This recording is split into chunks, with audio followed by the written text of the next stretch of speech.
Então, continuando aqui, as proteínas, elas também estão presentes nos cereais, tá, gente? E aí, os cereais, eles são divididos em três partes. A casca, que é 13% de todo o grão, que é formado só de fibras. Aí, 80% do grão é formado do endosperma, e no endosperma a gente tem proteínas e tem amido, então tem bastante proteína dentro do grão de trigo também, tá, gente?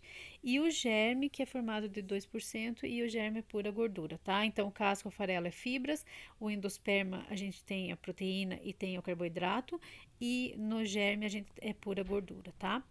E aí, o que a gente tá, que eu queria falar dos proteínas nos cereais é que, principalmente para as pessoas que têm alguma sensibilidade não celíaca ao glúten, ou então para aquelas pessoas que têm doença celíaca, tá? Então, vamos tentar entender, então, a ação do glúten na fabricação de pães e também como que o glúten ele pode causar algum problema para que tem doença celíaca. Então, como a gente estava vendo aqui no endosperma, o endosperma, que tem 80% do grão, que é formado por proteína, também tem amido, ele possui dois tipos de proteínas, que são as prolaminas e as gluteninas. E essas proteínas, elas correspondem a 85% do total de proteína do grão, tá? E aí cada cereal vai ter uma prolamina. E essas prolaminas que são tóxicas para essas pessoas que têm doença celíaca. Então, por exemplo, o trigo é o mais tóxico de todos e ele contém a gliadina. O centeio também contém a secalina, a cevada contém a ordeína, a aveia contém a avenina. Então, esses quatro primeiros aqui são aqueles onde as prolaminas são tóxicas para essas pessoas.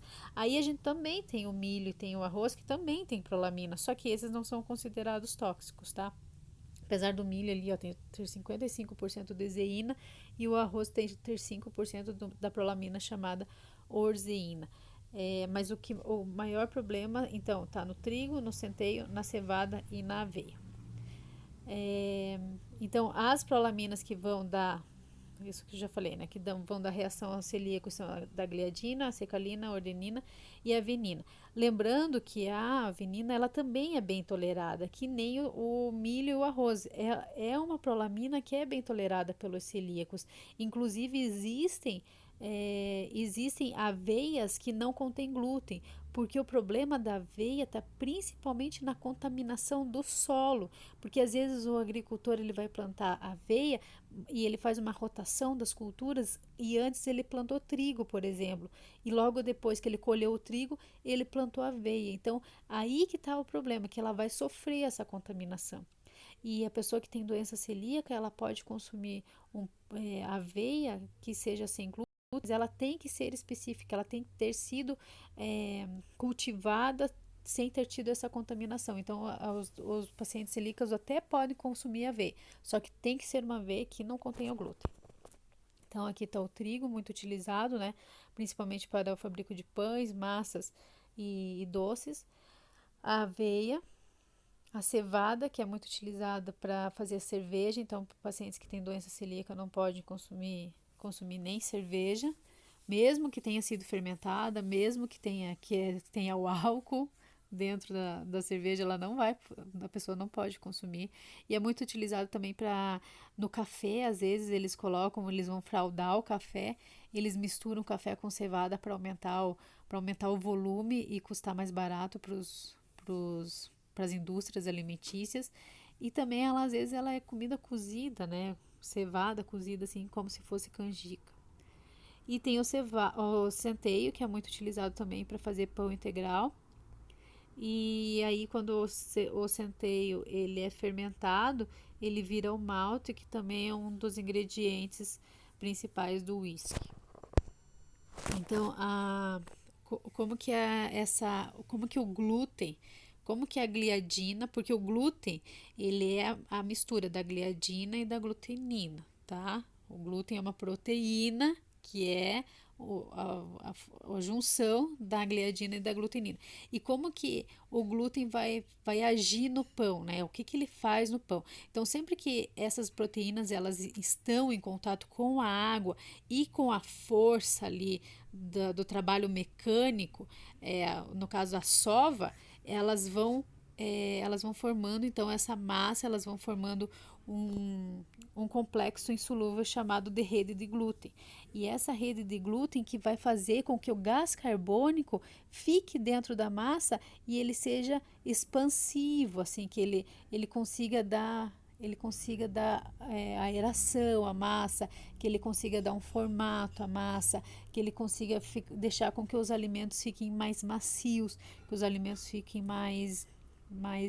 até mais saborosos mesmo. Muita gente prefere pão branco porque ele é um pão mais macio, né? Ele é um pão mais fofinho. Então aí tá a função do glúten, que é dar extensibilidade à massa. O que é extensibilidade? Que ela vai aumentar, ele vai fazer com que o pão cresça.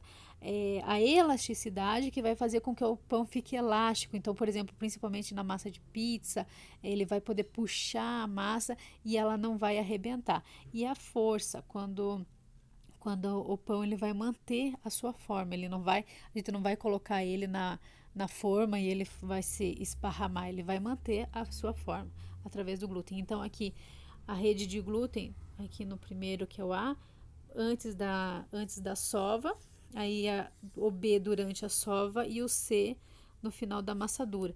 Então, nesse alinhamento das proteínas que o gás carbônico vai se manter e o gás carbônico proveniente do fermento, tá? Das leveduras do fermento, e é ele que vai fazer com que a massa então fique expansível, que ela cresça, que ela fique elástica e que ela mantenha a sua força. Então aqui a gente consegue ver bem nessas fotos aqui a ação do glúten na formação do pão, olha ali como ela é elástica e como ela está crescendo através daqueles buraquinhos.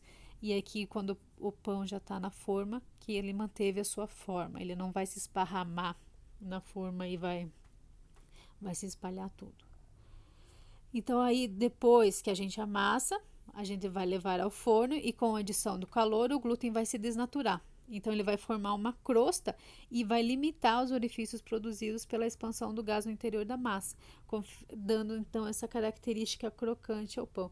Então todos esses buraquinhos aqui de glúten significa que todos esses buraquinhos aqui de gás carbônico, ele formou uma crosta e aí a crosta no final fazendo com que o pão fique mais crocante. E aí eu trouxe uma curiosidade aqui para vocês, que um derivado do glúten é o ácido glutâmico, que é o famoso glutamato monossódico, que é o famoso aginomoto. Então, o aginomoto, ele é um derivado do glúten, que foi descoberto em 1866 no Japão. E aí, esse aginomoto, esse glutamato monossódico, ele é conhecido também pelo quinto gosto. O que é quinto gosto ou o que é esse sabor umami? Na nossa língua, a gente sente 4 gostos básicos, que seria o doce, o salgado, o azedo e o amargo. Mas no centro da língua, a gente sente o sabor umami, que é o quinto gosto básico. E esse sabor umami a gente consegue perceber bastante quando a gente consome principalmente comida japonesa, no shoyu, porque o shoyu tem bastante glutamato monossódico. Outros alimentos que contêm glutamato monossódico é o próprio aginomoto. Não sei se vocês já comeram com pipoca, fica muito gostoso. Aqueles biscoitinhos japoneses de camarão, de cebola, que compram nessas lojas especializadas também. Mas também alimentos que a gente acaba consumindo com muita frequência, como por exemplo o miojo e o sachê do miojo de dentro, caldo Maggi, sazon, salgadinhos, temperos prontos. Então, todos esses alimentos que têm glutamato monossódico, a gente consegue sentir o sabor umami. Por isso que as pessoas gostam tanto desses temperos, por isso que o miojo é tão apreciado, porque ele tem um diferencial ali. Só que alguns pesquisadores falam que o glutamato monossódico ele pode causar problemas, principalmente para quem tem problemas neurológicos, principalmente para quem tem A epilepsia para quem tem Alzheimer ou que pode desenvolver essa doença, tá? Aquela esclerose, pessoas que têm uma tendência a ter é, dor de cabeça, então ou esse material pode se depositar no cérebro, podendo causar um problema neurológico. Mas tem alguns pesquisadores que falam que se a gente trocasse o sal de cozinha pelo glutamato monossódico, a gente diminuiria o consumo de sódio.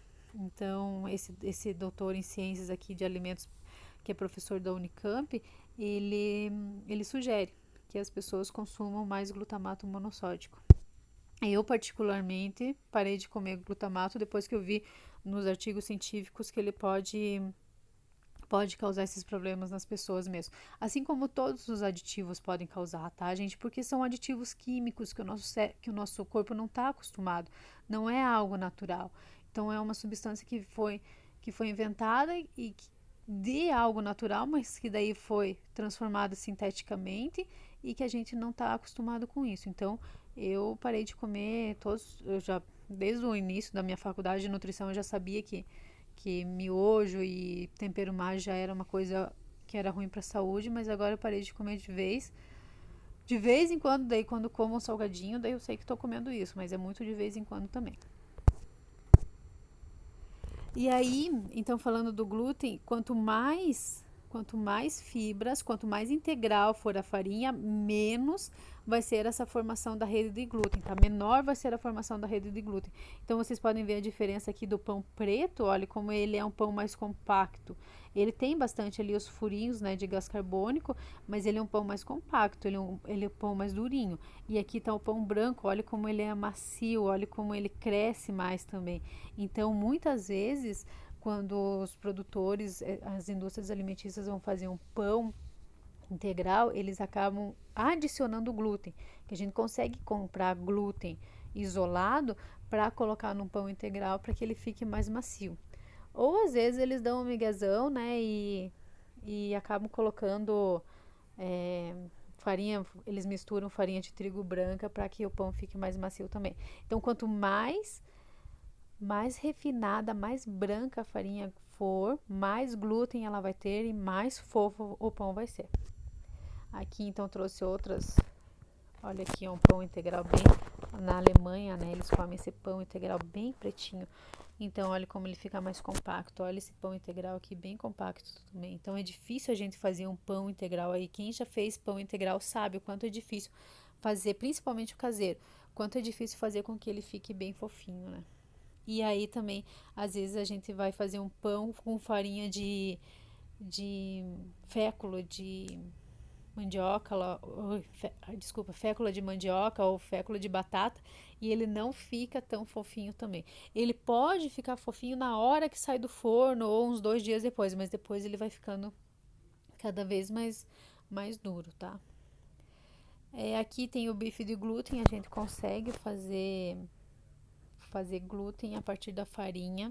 Então, se vocês quiserem procurar no YouTube, tem vários vídeos, assim, eles lavam bastante a farinha, lavam a farinha, deixam de molho, lavam mais um pouco e daí, se lavar, tirar todo o amido da farinha, vai formar só o glúten. É bem interessante, queria mostrar esse vídeo para vocês na sala de aula. E a partir disso, eles fazem bife. E pode ser bife à milanesa, pode ser bife de panela, e daí coloca um monte de shoyu também. Então, essa receita é muito utilizada para pessoas que são vegetarianas ou veganas. E aí, o problema da doença celíaca, né? Então, eu trouxe aqui 2 mucosas intestinais. Uma mucosa, a primeira é a mucosa intestinal normal. Ali vocês podem ver que são as vilosidades intestinais. Então, aonde que os nutrientes são absorvidos? Nas vilosidades intestinais. Quando a mucosa intestinal ela está atrofiada, como aqui na segunda foto, que é do doente celíaco, então essas velocidades intestinais não conseguem absorver, porque a mucosa está atrofiada, a mucosa deveria estar, então assim, levantada, né? É difícil, é difícil mostrar sem fazer desenho no quadro, gente. Daí eu tenho que tentar fazer com que vocês entendam aqui. Então, o negócio é o seguinte, que o celíaco ele não consegue absorver os nutrientes porque a mucosa intestinal dele está atrofiada e é justamente nas velocidades que os nutrientes são absorvidos.